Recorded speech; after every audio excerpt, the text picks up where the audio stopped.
여러분 안녕하십니까? NWN 내외방송 뉴스를 시작하겠습니다. 먼저 오늘의 주요 뉴스입니다.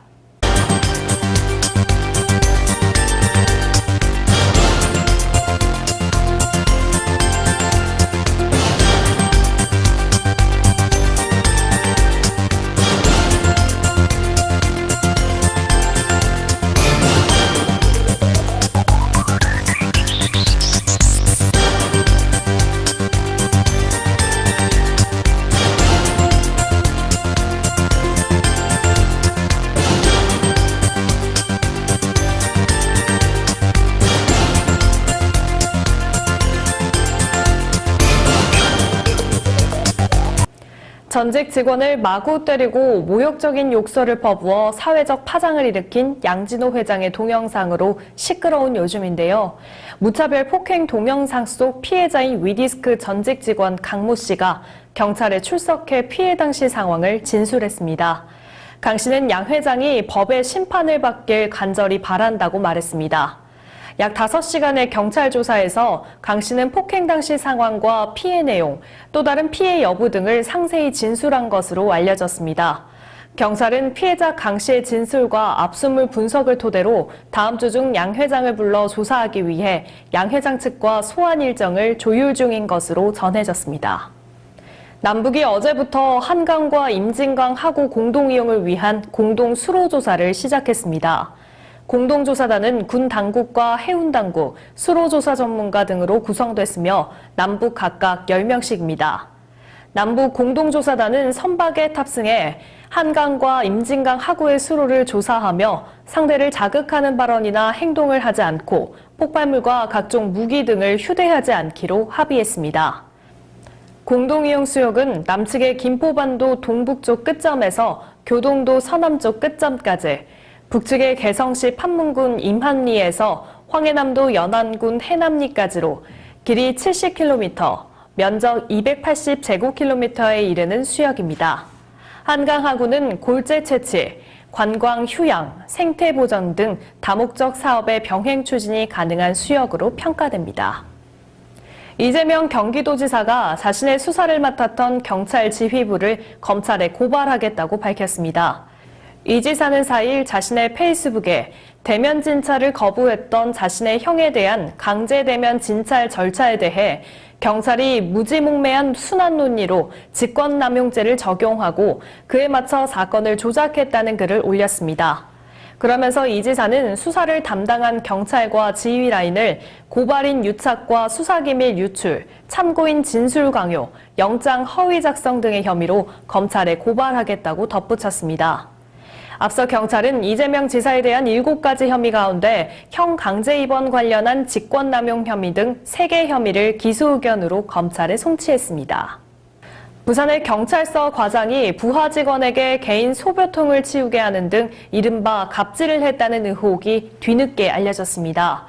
부산의 한 경찰서에서 근무하는 김모 과장은 지난 2016년과 17년 전립선 질환이 있다는 이유로 개인 소변통을 사무실에 놔두고 부하 직원 등에게 정리하게 하고 출퇴근 때 부하 직원의 차에 함께 타는 카풀을 하는 등 갑질을 했다는 혐의를 받았습니다.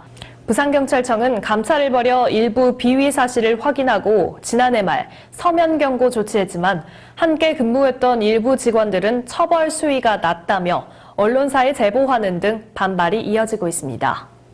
보건복지부는 지방자치단체 등과 함께 오는 12일부터 이틀간 장애인 전용 주차구역의 불법 주정차 행위를 단속하기로 했습니다.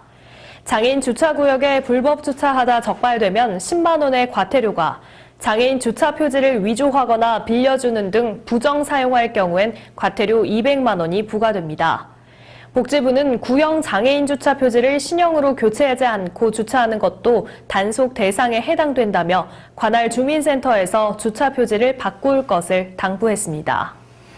일본의 유명 소설가 무라카미 하루키가 모교인 와세다 대학에 자신의 원고와 소장도서, 세계 50여 개국에서 번역된 자신의 작품과 2만여 점의 수집 자료를 기증하기로 했습니다.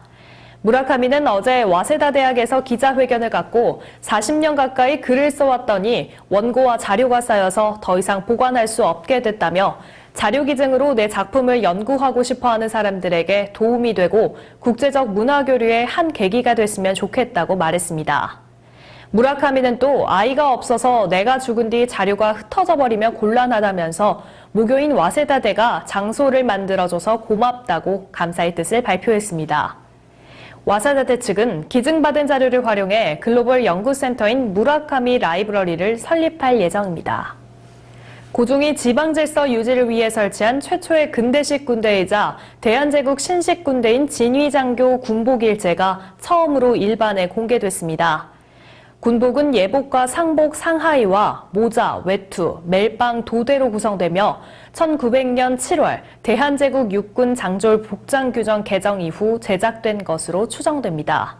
육군박물관은 대한제국 시기에 오늘날 중위에 해당하는 부위를 지낸 황석 가문이 보관해온 군복과 초상화, 문서 등 유물 68건과 80점을 지난 2일 기증받아 일부를 18일까지 특별 공개한다고 밝혔습니다. 영화계가 4일 세상을 떠난 국민 배우 신성일의 업적을 기리기 위해 훈장 추서를 추진 중입니다. 이에 대해 정부에서도 적극 화답하고 나섰는데요. 장례추진위원회는 장례가 끝난 후 문화체육관광부 측과 구체적인 협의를 진행할 것으로 예상됩니다.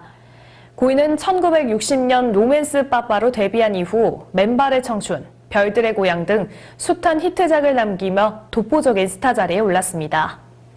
한국영상자료원 한국영화 데이터베이스에 따르면 출연영화 524편, 감독 4편, 제작 6편, 기획 1편 등 데뷔 이후 500편이 넘는 다작을 남겼으며 주연작만 507편에 달합니다. 한편 오늘 오전 10시 고 신성일의 연결식이 엄수됐습니다. 남자 컬링 대표팀이 2018 아시아 태평양 컬링 선수권 대회 둘째 날 카타르와 호주를 꺾고 2승째를 수확했습니다.